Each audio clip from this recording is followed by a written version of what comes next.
umunezero kongera kuba hano hari hashize iminsi It's a great joy to be here once more. Nejejwe no kongera kubabona. I'm happy to see you all. N'abashumba n'umugisha kongera kubabona hari hashize iminsi. It's a blessing to see the pastors. It had been long. Narimba kumbuye. I miss them. Ariko nzi ko urukumbuzi rutarangiye tuzongera. But I know that it's not over. Amen. Shima Imana kubw'umurimo Imana ikora cyane cyane mu rubyiruko nanone. I thank God for what he has been doing among youth. Nitwa Muyango ndizera ko usanga harimo urubyiruko ari bashasha. Nitwa Muyango Jimmy nyobora itorero ryitwa Potter's Hand. Muyango Jimmy, I'm from the Potter's Hand Church. Kandi nyirango igihe meruka hano twebwe twari tukiri online. Uyu munsi turashima Imana ko yatwuzuriza urusengero tukaba duterana. The last time I was here we gathered online, but I thank God for having built us a good church. Pastor Zankunga mwoherezaga n'amasengesho Imana yabyumvise. Thank you, Pastor, for the prayers and all the support. God got it. Ndagira ngo mpite rero ninjira mu mwanya w'ijambo ry'Imana. I want immediately to shift to the word of God. Kadusenge. Let's pray. Data mwiza tugushimiye umugoroba uduhaye kugira ngo twumve ijambo ryawe. Jewe mpagaze hano kugira ngo mbe umuyoboro ugiye kunyuzamo uvuge ibyo wifuza byose kuvuga. Ndagusaba ngo ubuntu bwawe bwinshi bumbeho butuma nshobora kuderivaringa ibyo wifuje ko biza n'ibyo ntateguye ugasanga bikwiriye mwami. Ndagusanga umwuka wera atume binyuramo bibashe kugera kubo wifuza kubibwira. Ndagusabye ngo nibibe amagambo gusa ahubwo bibe ubuzima bugiye kuzana impinduka muri twebwe. Ngo guhishurirwa amagambo yawe bizana umucyo bikaba gusobanukirwa n'aboroheje. Ndagusabye ngo habe guhishurirwa amagambo yawe ndetse habe no kumva buri muntu ku giti cye ibimureba binatuma hari icyo agiye gukora mu by'umuhamagarira. Ni mu izina rya Kristo umwami wacu. Amen. Amen. Bazaniye intasho kuva mu muryango wanjye, madamu wanjye n'abana bacu barabasuhuje. My wife and children sent greetings. Imana iduhande umugisha bashobora no kuba bari mu kunkurikirana ubwo ngubwo niba bumvise ko ntatanze intasho kaba kambaye. They will get that I transmitted a message. Teme dufite uyu mugoroba. Our theme tonight iravuga ngo uburyo wakoresha impano karemano ndetse n'impano z'umwuka kubw'icyubahiro cy'Imana. Our theme is how you can use your natural talents for the glory of God. Ndagira ngo mbabwire yuko umuntu wese Imana imuha izo zombi iyo akijijwe. I want to remind you that God gives both gifts to every saved person. Impano karemano, the natural gifts, nazo zitwa impano, are also gifts. Ijambo impano bisobanura ngo nibyo uhabwa. A gift means something you receive. Iyo ikintu cyiswe impano, when something is called a gift, bivuga ngo hari ukiguha kiratanga. There is the person that gives. Ni cyitwa impano karemano rero. The natural gift then, ndagira ngo mbabwire ngo zitangwa n'Imana. Are given by God. Icyakora impano karemano, but natural gifts, zo zihabwa umuntu wese waremwe. Are given to every creature. Ntabwo zihabwa wakijijwe wenyine. They are not only for the ones who are saved. Impano karemano zihabwa umuntu wese. Natural gifts are for every human being. Impano karemano umuntu arazivukana arazihabwa. They are natural, we are born with them, we receive them at birth. Yaba akijijwe adakijijwe afite impano karemano. You might be saved or not, but you have natural talents, bashobora kuzita natural abilities, ubushobozi buri naturel cyangwa se karemano. They are talents or abilities, but that are natural. Ni nyinshi impano karemano ku buryo uzasanga buri muntu wese Imana imuha ikurikije icyo ishaka ko azazikoresha. Natural gifts are given to everyone according to what God wants them to use them for. Wari uzi ko kumenya imibare ari impano karemano kandi zitangwa n'Imana? Being a talented mathematician is a natural gift that comes from God. Kumenya indimi kuba linguistic. Being gifted in languages is also a gift. Hari abantu bazi imibare. There are people who are talented in mathematics, wowe wayigeragezamo rwose ukumva birasa nk'icyarabu, and it becomes difficult for ku others. bandi bikamworohera imibare, ku bandi ntibimworohere. Mathematics can be easy for some people and very kandi difficult uworohewe for n'imibare others. byajya mu ndimi zikamwihisha. And for those who find difficult mathematics can have abilities in languages. hari abandi bashoboye kwirukanka, Other people can run really fast. wowe wabigerageza bakagira ngo uragenda. And when you try, you look like you're just walking. biriya byose bikurikiranye umuntu Imana yabishizemo hari icyo yabimushiriyemo. When you carefully look at all that, you realize that God gave for a purpose. kuririmba ni impano karemano, Singing is a natural gift. ntabwo ari impano y'umwuka. It's not a spiritual talent. murabizi ko n'ab'isi baririmba ukumva afite impano. Because even worldly people can sing. iyo uwo muntu aririmbye wumva ushaka kongera kumwumva. When those people sing, you feel like you can keep hearing from them. hanyuma urabizi ko hari abo iyo mpano yihishe batayigira yo kuririmba, And for others, singing is impossible. yajya kuririmba ukagira ngo araganira. When they try, you think they are just talking.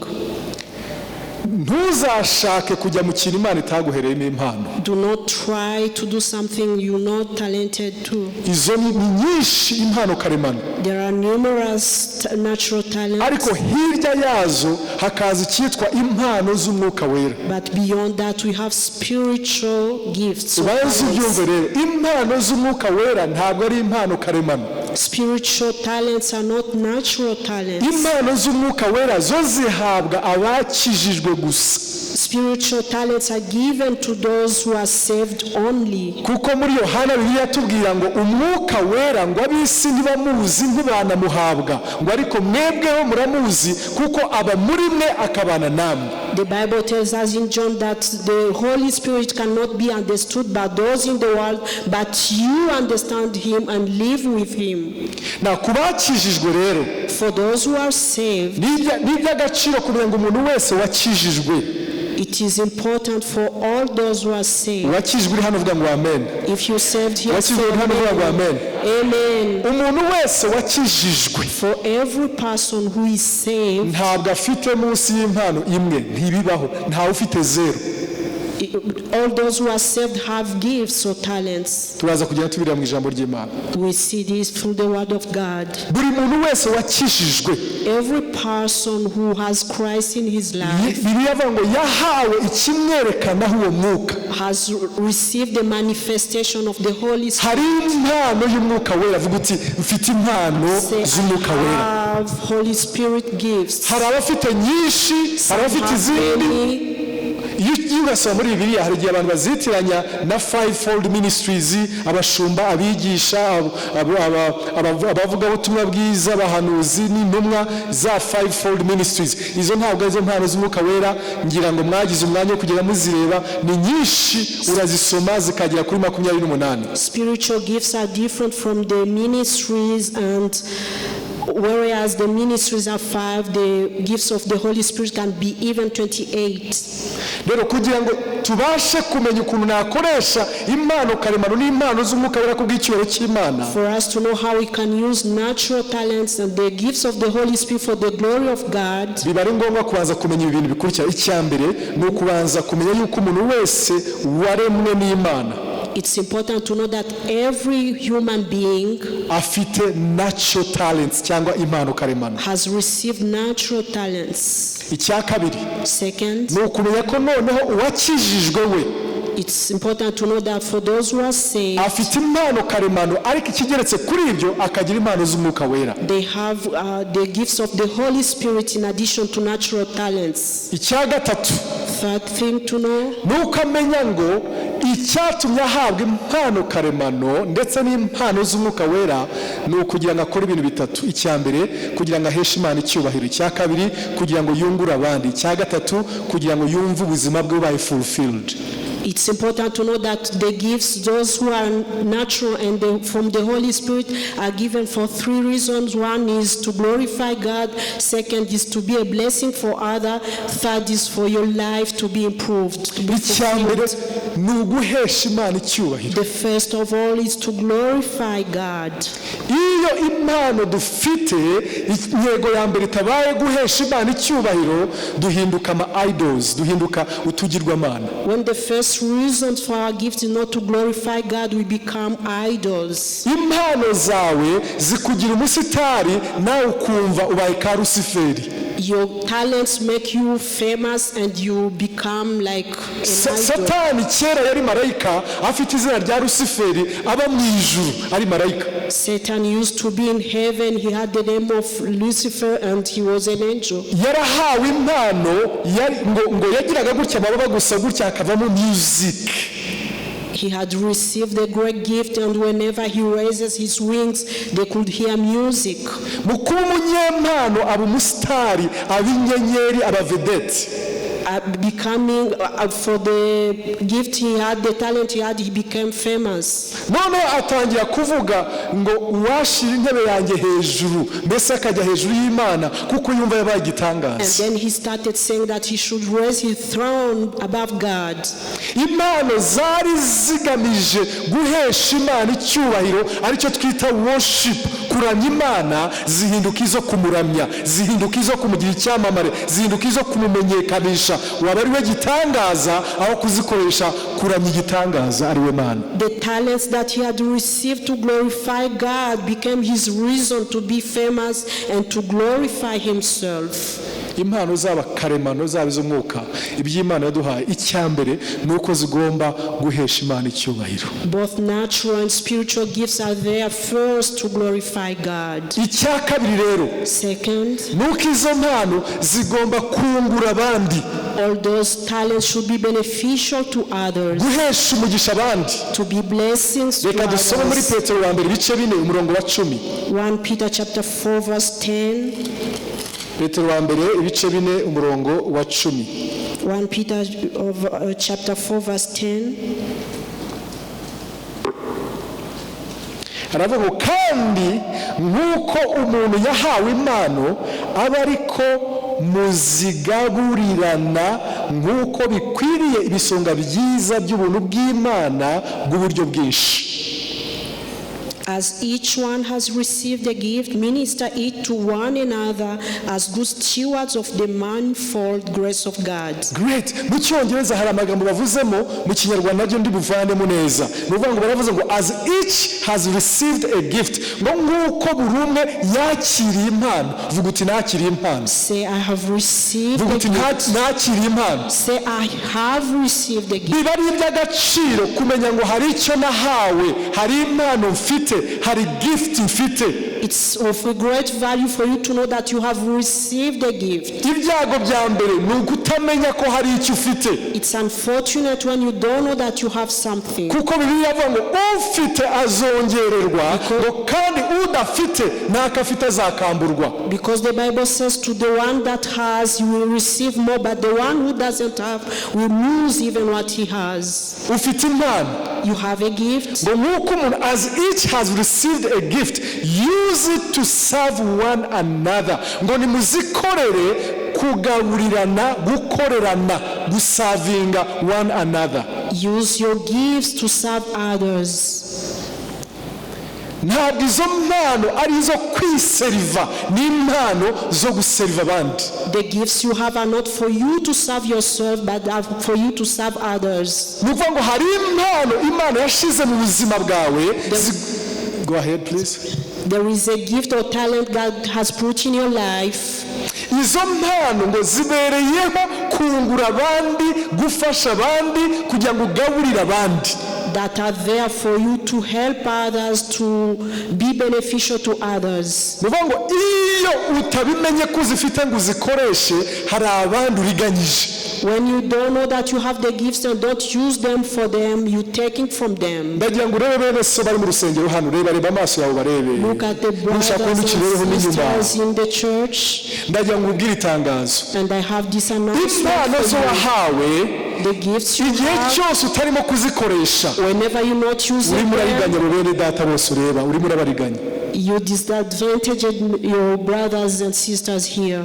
kuko izo mpano zibereye kugaburira abandi, kugaburirana. Because those talents exist for you to serve others. Tujye mu Bakorinto ba mbere 12:7. 1 Corinthians 12:17. Bakorinto ba mbere 12:7.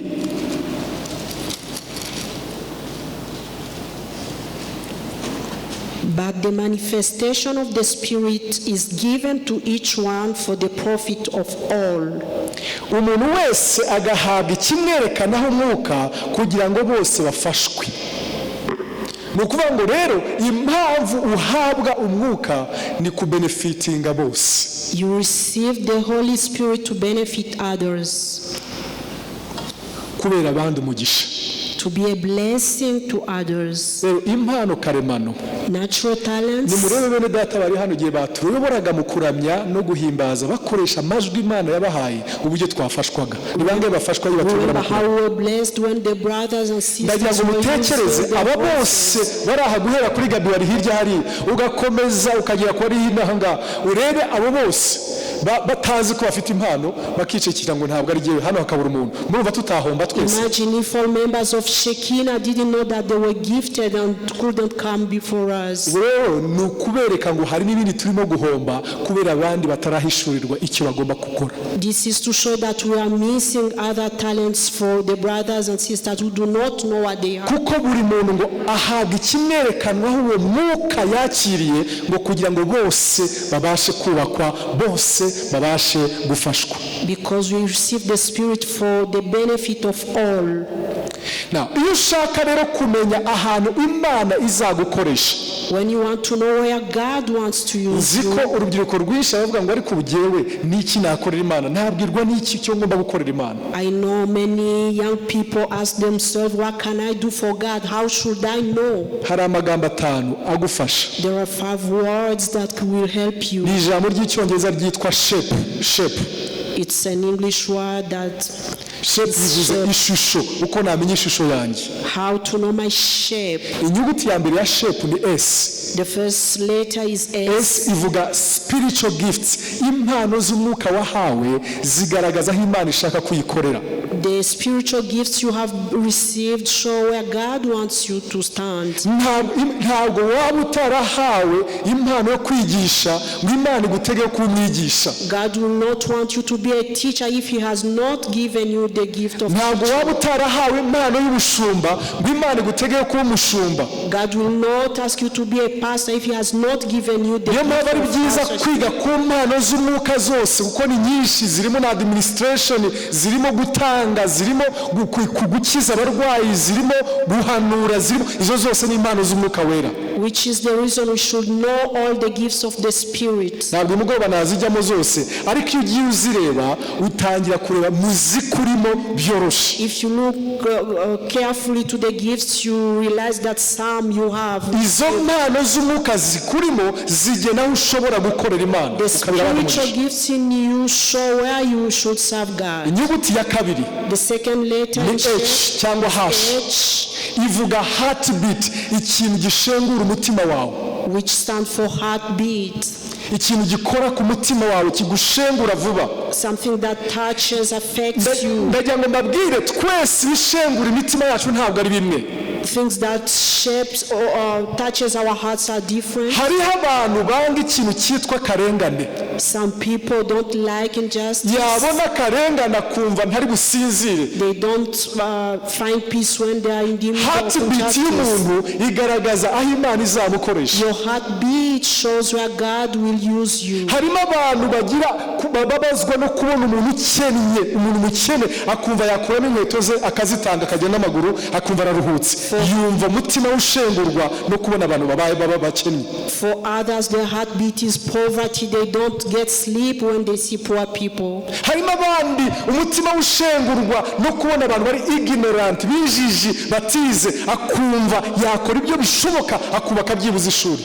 Others are sensitive to ignorance and they think they can do everything to have school or learning facilities. Niba tubatse n'ishuri byibuze aragira akana ko muri quartier arihira minervale kige ntave mu bujiji yumva ubujiji bumurya ahantu. And when they can't build learning facilities, they will at least help one child to learn. Ugasanga undi umutima ushengurwa n'imfubyi akumva iyo abonye imfubyi arumva hari icyo yakwikoraho. For others, they are sensitive to orphans whenever they see ni iki gishengura umutima wawe ukumva kirakobaje? Hari abantu bashengurwa no kubona desordre, kubona ibintu bidafite gahunda. Others do not stand things that are not in order. Bene yicara nko muri eglise akumva akantu karamurya ahantu kubera ko intebe zitari ku murongo.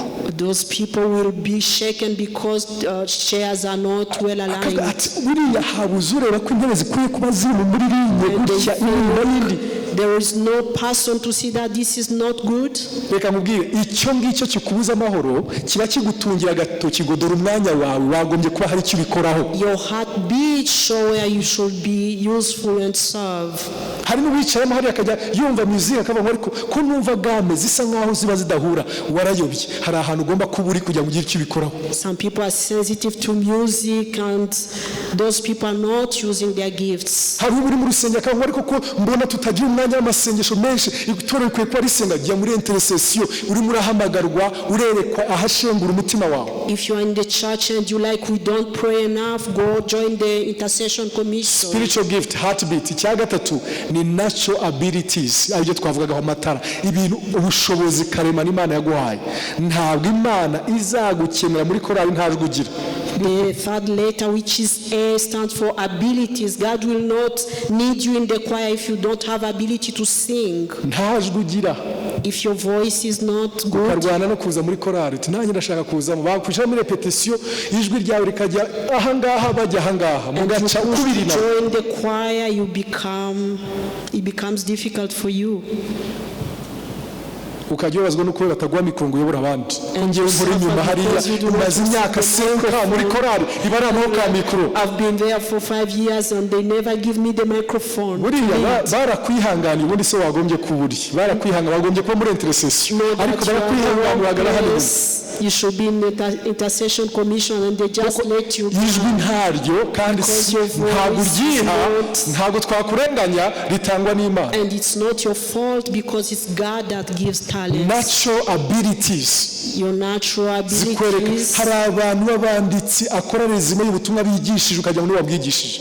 Natural abilities. Should serve. There are people who are able to summarize their teachings and you think they're the one who preached. Numvise abakozi b'Imana bavuye ahangaha gushushanya kajya muri foto. Natural ability. Drawing or painting is a natural ability too.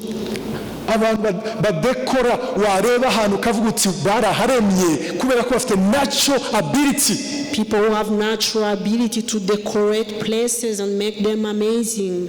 Izo Imana irazitanga. God gives those. Aho ishaka kuzakora uhafitiye natural ability. Where he wants you to serve, you have the natural ability. Hari abantu bavuga naturally akavuga ukumva arashaka gukomeza gutega amatwi.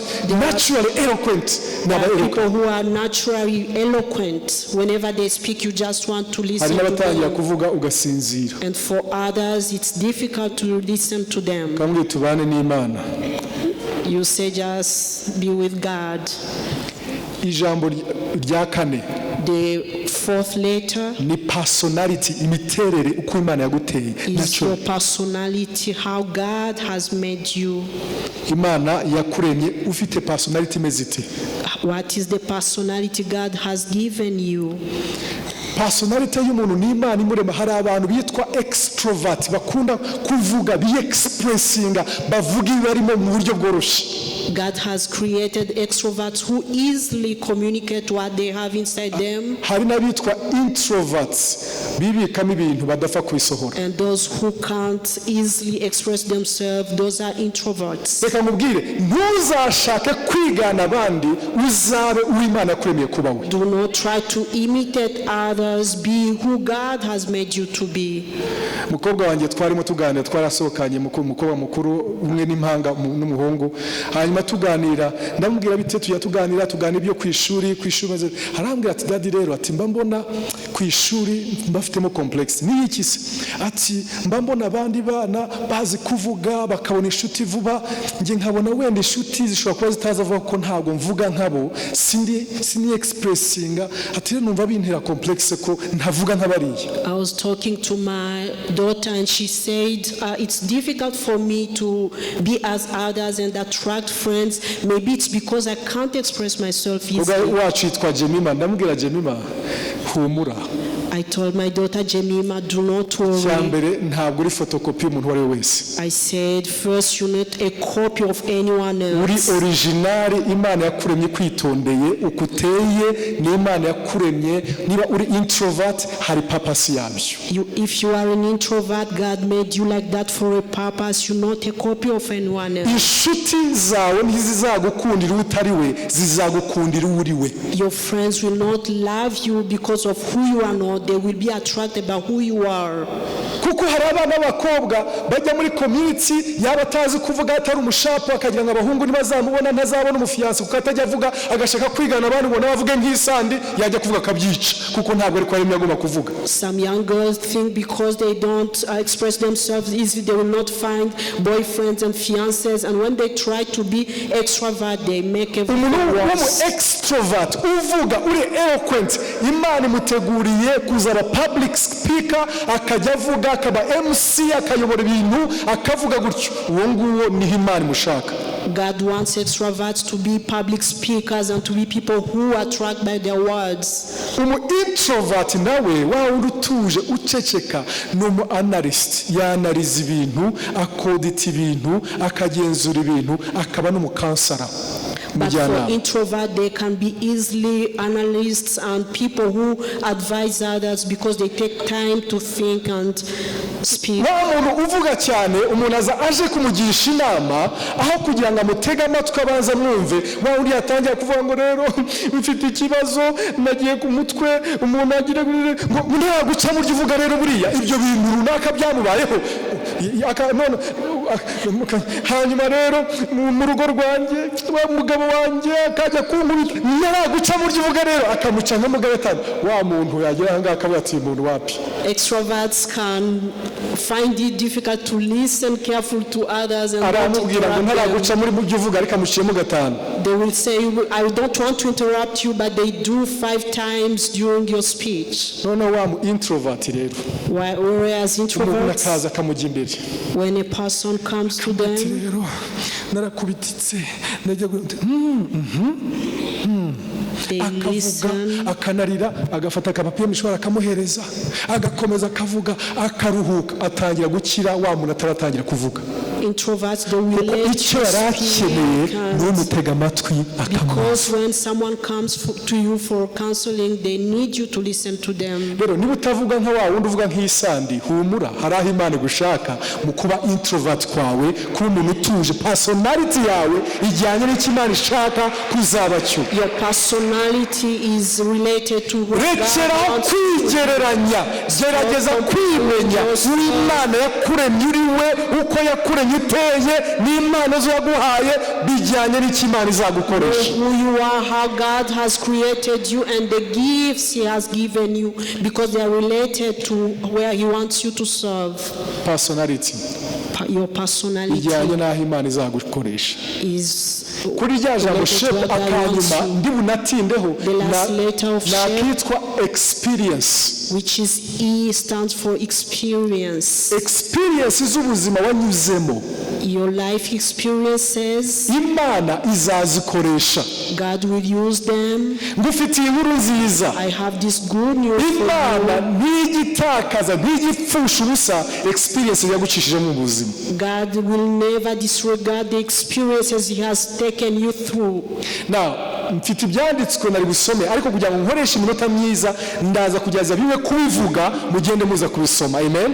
We would have read a lot of scriptures, but I will just mention them and then we will read them home. Experience. Abantu bose hari abantu bajya kubona ngo ariko namenya n'inzira mfata kugira ngo ngere ku muhamagaro ngere no kumenya ukuntu nakoresha impano zanjye. Some people say I don't know the way to take for me to know my gifts or how to use it. Vuga uti experience. Just say experience. Imana nta kintu na kimwe ipfa gukora There is nothing that God does just for doing it. reka dusome nayo ngiye kuvuga ngo dusome muri Dawudi, dusome muri Zaburi. Let's read in Psalm. Dusome muri Zaburi 78. Psalm 78. 78 guhera ku murongo wa 68. From verse 68. Zaburi 78 uva kuntu havuga ngo ahubwo itoranya umuryango wa Yuda, umusozi wa Siyoni yakunze. 69 yubaka hera hayo hatatsembwe n'ijuru n'isi yashimangiye iteka. 70 humve. Kandi itoranya nde?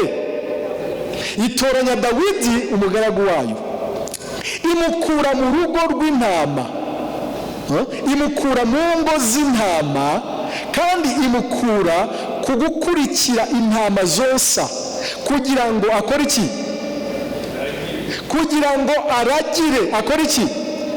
Kugira ngo aragire To shepherd aba Yakobo ubwoko bwayo, Jacob his people, Abisirayeli umwandu wayo. and Israel his Umva inheritance. 72 nuko abaragirisha umutima utunganye, abayoboza ubwenge bw'amaboko.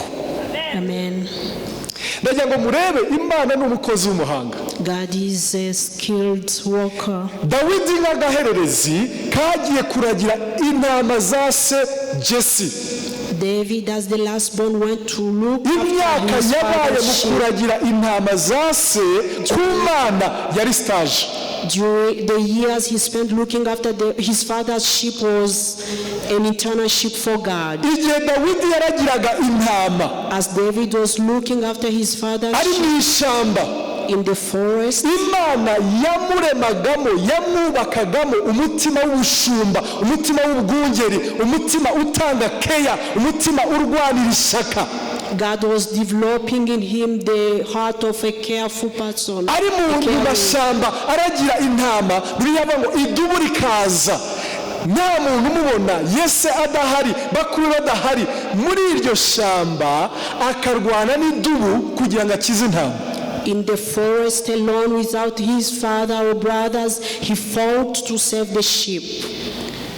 Intare nayo ikaza, When the lion came, nta muntu umubona, nta uri mukomera amashi, nta uri muvugiriza impundu, nta uri butange raporo, kashoboraga kwihisha kakavuga ngo reka iryeme 3 ndaza gucyura izisigaye, ariko kakavuga ngo haba ntawe umbona, mfite umutima ubabaririza intama, ndazirwanira, nta na kamwe kari butakare, akirukana akarwanya idubu, akarwanya intare, akarisika ubuzima bwe kubw'intama.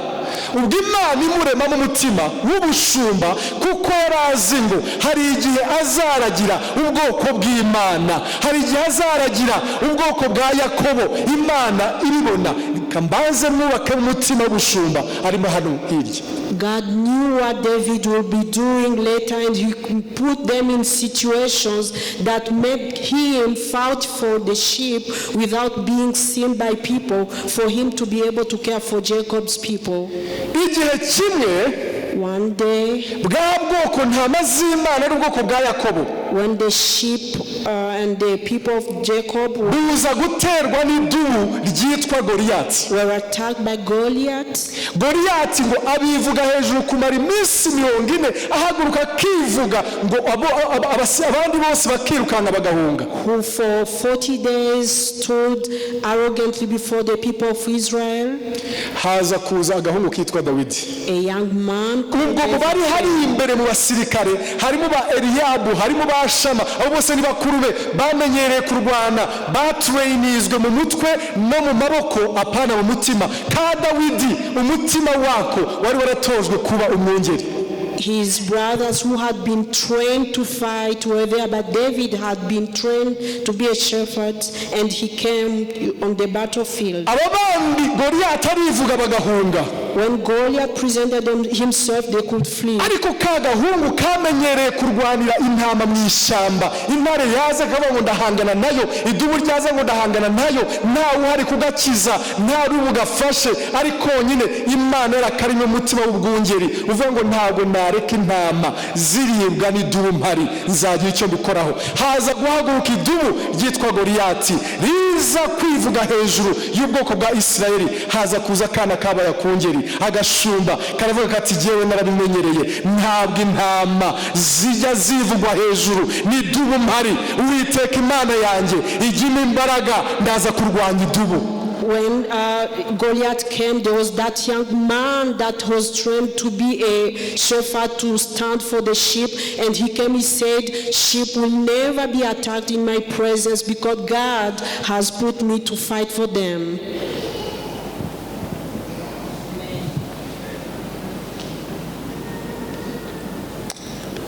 Ntabwo kashoboraga kubyihanganira. That young man couldn't stand the situation. Kageze imbere ya Sawuli. When he was brought before Saul, karavuga ngo umugaragu wawe, he said, your servant hari experience mfite, has some experience. nari mu ishyamba hakaza idubu. When I was in the forest, idubu rishaka kurya intama, and wild animals came to Uwiteka the sheep. Imana yanjye akangabiza iryo dubu nkaryica. My God allowed me to fight nari mu ishyamba hakaza intare. wild animals. When the lion intare ishaka kurya intama, to attack the sheep, Uwiteka akayingabiza. the Lord gave me nkayasabura nkavana intama mu menyo yayo, narangiza nkayica. mouth and take the sheep out of his tongue. uwo Uwiteka wabanye nanjye ndi mu ishyamba, That God that was me in the forest, uyu munsi agiye kungabiza idubu ryitwa Umufilisitiya Goliyati. uyu munsi ararindabiza, ndaza kurikuraho. and I will overcome him. Experience yo mu ishyamba yamuteguraga Goliyati. The experience of the forest was preparing him for Goliath. urubyiruko nimunyumve neza abamuhari muvuge ngo amen. Say amen, young people. ntutegereze ibintu bikomeye bizakoreka kera ngo warabaye umugabo warabaye umugore. ibyo udakoze ubu ngubu ntabyo uzakora icyo gihe. Do not wait for great things that will happen when you become a man or a woman. wowe urimo urarota ufite inzozi zo kuzica za Goliyati, kuzakubita Goliyati ukaba umwami. Imana ikujyanye mu ishyamba kuragira intama. niba utitaye ku ntama n'umutima utunganye n'ubwitange buhagije, ibagirwa Goliyati. If you can't care for the sheep in the forest, forget Goliath. Experience urimo gucaho mu busore bwawe. basore, hari abavuga ngo zakorera Imana nimara gushaka, nimba umugabo nkagira urugo rwanjye ntagitaha kwa mama na data, icyo gihe zakorera Imana. umva, ukiri ka Dawudi, ukiri kwa Yese, gira ibyo ukora n'ubwizerwa. itange mu itorero, jya mu mirimo ushoboye gukora, gira icyo ukora mu kumvira, uragira intama zoroheje, nibwo Imana izakugabiza n'Abafilisitiya. Be faithful in the church, being a young person, living with your parents. That is when God will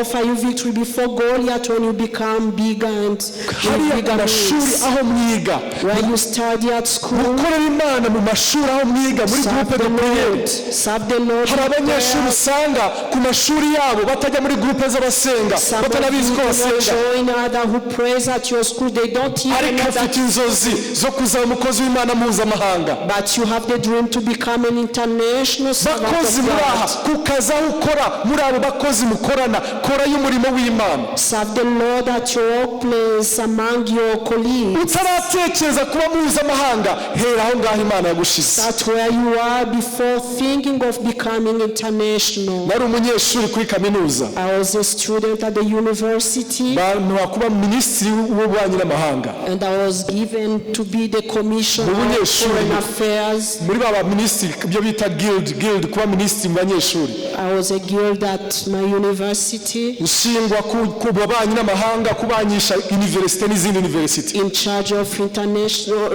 external relations with bakaduha other imodoka ya kaminuza, universities. tukajya mu zindi kaminuza, ububanyi n'amandi makaminuza. We could receive the university cards to tukajya visit other tukamara iminsi, bakaduha universities. frais de mission, baduhaga amafaranga. Stipends. umunsi umwe And one day tuza kugira inama y'ubuyobozi bwacu. we had a meeting of our bihurira leadership, n'umunsi habaga iteraniro ry'abasenga, yari groupe de prière ntoya. and that was the same day when we had a prayer meeting. ibintu bitatu birahurirana. Three things that twagombaga kugira amateraniro, we had a service, tuza no kugira inama y'abayobozi, There was a meeting of leaders. haba na finale ya coupe mondiale. And there was the finals of the World Cup of football. Hanyuma tujya mu nama iratinda tuvuga ku bintu bikomeye nyine by'abayobozi b'abaperezida n'abaminisitiri. Our meeting took longer. Ubwo na World Cup irimo kuba turumva induru z'ibitego birimo At gutsinda. the same time, the finals of the World Cup were. Dusoje nsohoka ariko giye ubwo ndaho umutima wanjye ahantu uterera uribaza ngo fellowship yabaye, fellowship iteraniro yabaye nicyo kinjye ahantu. But in all that, my heart beat was on the fellowship of my small group. Heartbeat. The heartbeat. Birangiye rero turangije inama. After the meeting of the leaders, bihutiye gusohoka nsanga abo tujya dusengana. I rushed to join the fellowship. Ndababwira nti amateraniro yagenze ate, ntabwo nabaje kubaza ibitego byatsinzwe World Cup ninde watsinze, I don't care. Icyambere iteraniro ryabaye riti. And the first thing I wanted to know was how was the fellowship. Bagiye kumbwira bambwira nk'abari mu kubwira Nehemiya ibyabaye iwabo. And they addressed me as when they were telling Nehemiah what happened to Jerusalem. Nta teraniro ryabaye. They said we couldn't have our fellowship. Bati nta teraniro ryabaye. Byagenze bite se? Bati umuyobozi wa gahunda yagiye muri World Cup. Because the moderator want to watch the finals of the World Cup. The same as all the singers, the choir members. Muri ya sare basangaga nta muntu urimo bagahita bagiye. And the few people who could come, they found no one else. Mbabwire kwa kundi Nehemiya yicaye hasi akarira nagize agahinda. The same way Nehemiah cried, I was nagize agahinda gakomeye. Kubera iki? Kuko hariya muri kuba muri Ministry wa Foreign Affairs birimo inyungu barabimpembera ndabona amafaranga byamesheje icyumba bimafre de mission, ariko hariya muri fellowship nta mushahara uriyo, ni ukuvuga ngo n'ubwitange ni voluntary work, niyo mpamvu ntawe ubyitaho. Whereas as the guild could receive some money and recognition in the fellowship, I wasn't. Ahangaha muri kano kazi nimo gukora ka Ministry w'ububanyi n'amahanga ukijwe n'udakirwe bose babikora, ariko muri fellowship ntabwo ari bose babikora. Anyone can serve as the guild, be they saved or not, but the fellowship needs a special person. Couldn't serve that. Mitanandi ku rwandiko rwegura ndegura muri Ministry wa Foreign Affairs njyana urwandiko mu gitondo ndababwira ni ndeguye. And I decided I wrote my resignation. And they said, where are you going? Why are you resigning? Sineguye muri kaminuza ndacyahari, inkunga yanjye mwangenderaho n'inama nzazitanga, ariko ndumva hari ndi capacity nzakoramo. I told them I won't resign from the university, but I have another capacity I feel I should serve. Ndagenda njya muri fellowship. I joined the fellowship. Ntagiye kuba president, ntagiye kuba iki, njya muri korali yari yarasinziriye, ndongera ndayihagurutsa dukora repetition mu buyobozi wa korali, nyita n'izina ngo sauti ya ushindi.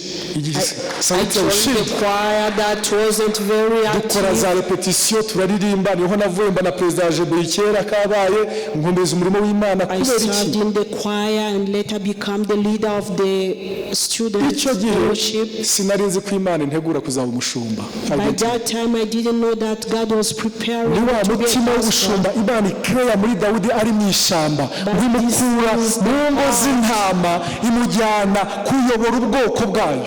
But this is the heart God was creating in David when he was looking after the sheep in the forest. Bivuze ko abantu bose bazava mu kuba muri cabinet y'abanyeshuri hari abazakurirayo kuko bazaba abaminisitiri mu buzima busanzwe. It doesn't mean that everyone should leave to serve in the students group, because some are being trained to be. Hari n'abava muri Jebeli barimbaga muri korali akajya kuba minisitiri w'abanyeshuri, president w'urwego rw'abanyeshuri, kuko azaba senateri, azaba depite, aho Imana izamutereka. There are a lot of movements depending on where God will serve you, will use you in the future. Na experience Imana ipfusha ubusa.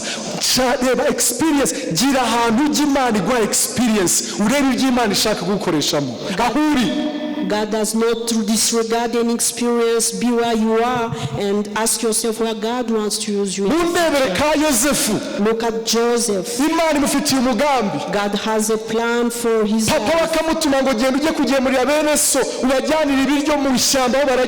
And his father sent him to see his brothers where they are looking after the sheep. yosefu akikorera agasorori agiye kugemurira bene se mu ishyamba. Joseph would carry the food to go and see his brothers in the wilderness. uko ajyana kariya gasorori As he was carrying bene se bamurebera kure, dore ka karosi tugiye kukica tuzareba inzozi, ariko ko kikorera agasorori kabazana ibiryo byo his kurya.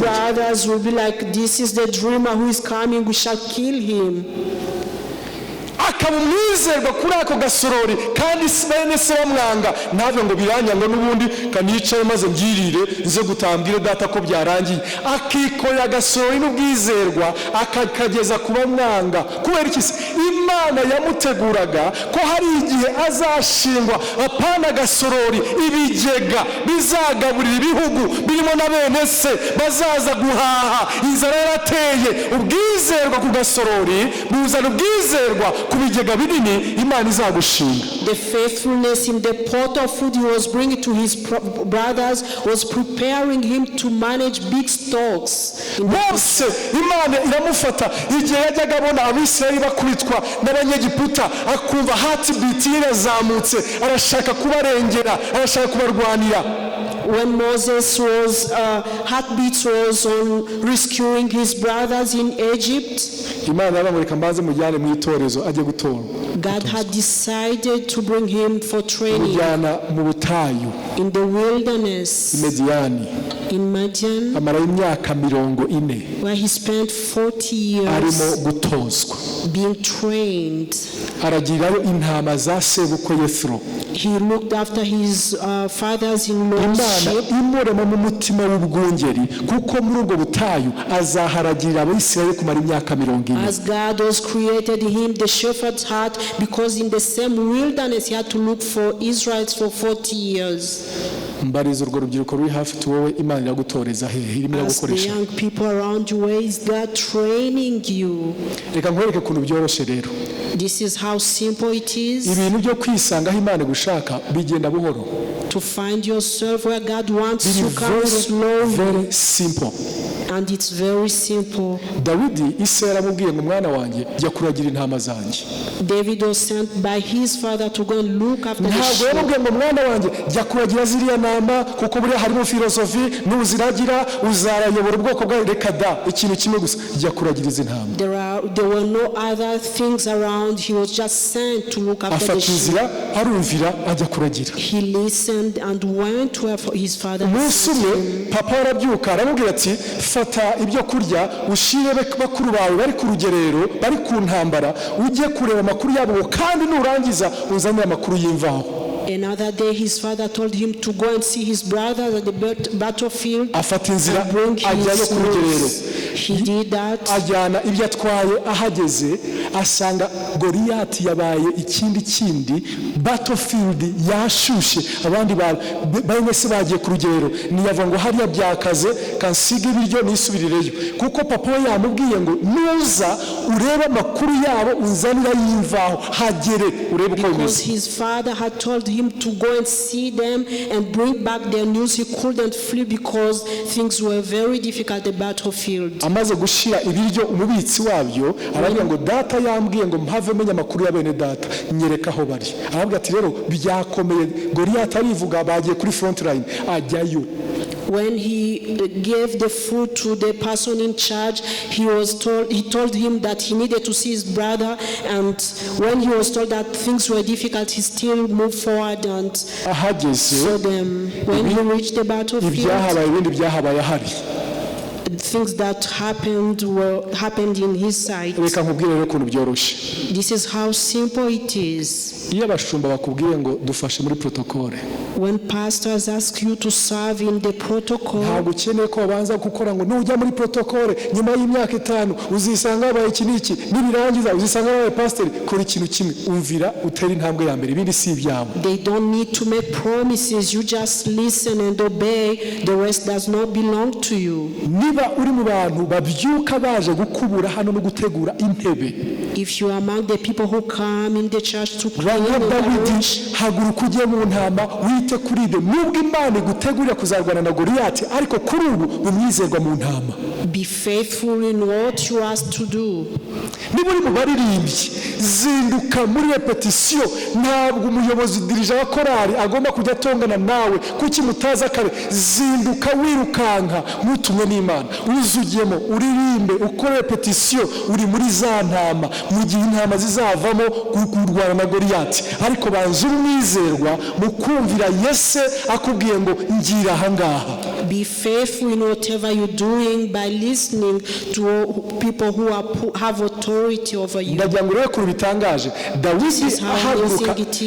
Dawidi ahaguruka iwabo ntabwo arazi ko agiye kurwana na Goliyati, yari azi ko ajyanye agasori ko kugaburira bene se gusa. David thought he was just bringing food to his brothers when he left his home. Kumbe igihe papa amubwira ngo mwana wanjye yakundera bene so, yaramwohereje muhamagara atabizi. But his father was sending him to his calling even himself without knowing. Yakobo abwira Yosefu ngo genda ujye muri bene so, ntiyarazi ko amuhaye itike ya none return, amwohereje mu muhamagaro, amwohereze mu kuzasohora inzozi ntabizi.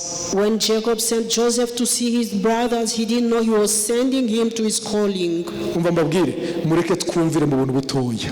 Ubutoya nibwo butugeza mu bikomeye. In the small things and they will lead us in the greater things. Ngo Mana bizagera bite menye Imana yanjye, hazaba umurabyo urabye se, inkubi zakubita se, reka da uzumva Yese akubwira ngo ikorera agasoro ujye kureba bene so. Just a word from a pastor, ijambo rimwe ry'umushumba, y'umuyobozi wa serire, y'umuyobozi wa departement, y'umuyobozi wa ministeri, akana gusabye gukora gasa nka koroheje, ako karimo ijwi ry'Imana rikohereza kurwana na Goliyati utabizi, rikohereza kujya muri Egiputa utabizi, rikohereza muri destiny utabizi, rikohereza mu nzozi zawe utabizi. Stop waiting for big signs, but listen to your leaders. They might be sending you to Egypt, to your destiny, without knowing.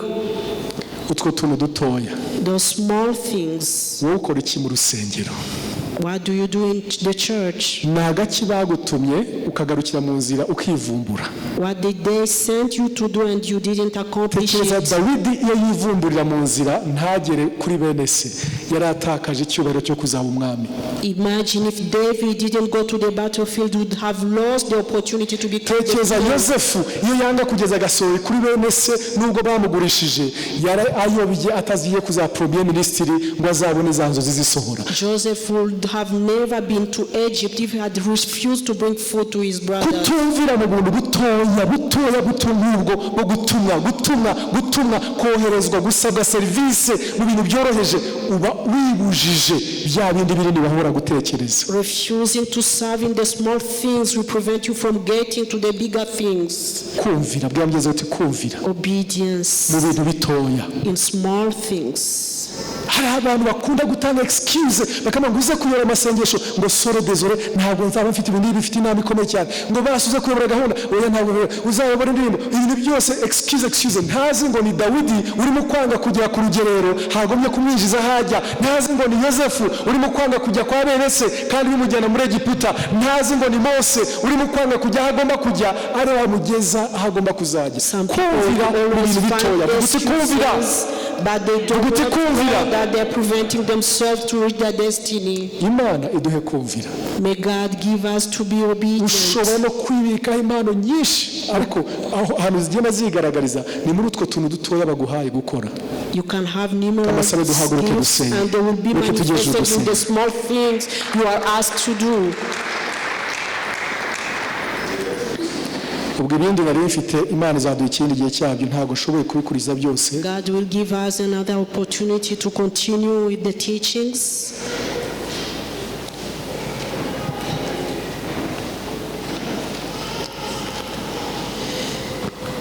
Ntabwo ushobora kutumvira mu bitoya ngo uzumvire mu binini. You will not be obedient in bigger things if you can't in small things. Wabaye umwizerwa mu bitoya none ngiye kuzakwizeza ibi bikomeye. If you have been righteous in small things, then I will trust you with bigger things. Bibiliya ngo impano y'umuntu mu migani 18 ngo imucira inzira ikamugera imbere y'abakomeye. Proverbs 18, the Bible says that your gift will lead you before the greatness. Rubyiruko, Young people, reka tuba abantu bumvira kurusha. be obedient. Serving, gutanga serivisi aho dusabwe ziducira inzira igana aho Imana dushaka. Serving where you sent will make you reach where God wants you. Ni intambwe imwe ikugeza aha hantu ugomba kujya. Few steps that lead you to your destiny. Ndashaka kuba uwo wifuza mwami, shimisha umutima wawe wera, zamuye ubugingo bwanjye bwose, bwakire umvirize mbese wundi utagira umugayo, mbwirinde utagira umugayo, bwiza buzira inenge, bwiza buzira inenge, mukunzi wanjye, uhora wuzuye neza, tera ibiganza upfundatishe amashimwe, mbwira icyo ushaka mwami, umpa imbaraga nyinshi nishimigerageza, ndakwifuza mu bihe nk'ibinami. Nanjye ubwami Imana ubwite Imana ndiba mu mutima wumvira, makumvira mu tuntu dutoya, makumvira mu bintu byose ubyifuza w'umwami, ahantu hatoya nafataga nk'ibisanzwe, nafataga nk'ibyoroheje.